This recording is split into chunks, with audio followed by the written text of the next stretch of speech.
ऐसा आगे पीछे घूमत रहा, का बात बा? तू आज देखा तारू कि हम आगे पीछे घूमतारी, तोरा पीछे हम 4 महीना से लगल बानी। अच्छा ई का कहता रहो? सही कहतारी। अच्छा ई बात बा। हाँ एगो चीज तार बहुत पसंद आइल बे, बता दी का हो बतेबा तब न। हाँ तो ला है सुना, हम बतावा थी का पसंद बा। सुनावा। बड़ा निक लागे तोहार गोरी बिंदिया, बड़ा निक लागे तोहार गोरी बिंदिया, बड़ा निक लागे तोहार गोरी बिंदिया, बड़ा निक लागे। हे दिलहवा से चैन गइल रतिया कनी दिया, बड़ा निक लागे तोहार गोरी बिंदिया, बड़ा निक लागे तोहार गोरी बिंदिया, बड़ा निक लागे तोहार गोरी बिंदिया, बड़ा निक लागे।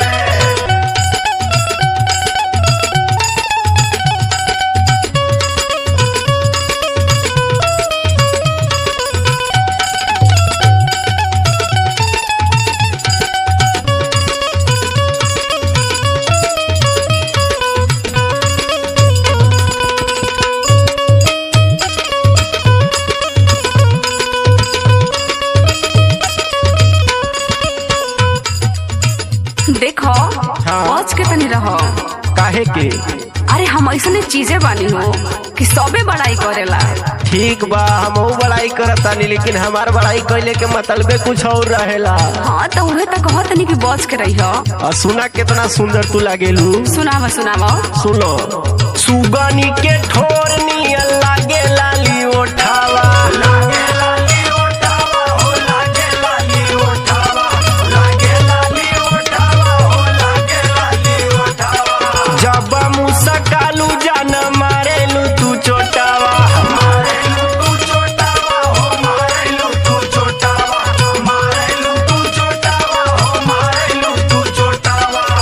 सुनो सुगनी के ठोर नियन लागे लाली होठावा, जब मुस्कालू जाना मारेलू तू चोटावा। कर हमसे प्यार काहे करेलू तू जिदिया, कर हमसे प्यार काहे करेलू तू जिदिया, बड़ा निक लागे तोहार गोरी बिंदिया, बड़ा निक लागे तोहार गोरी बिंदिया, बड़ा निक लागे तोहार गोरी बिंदिया, बड़ा निक लागे।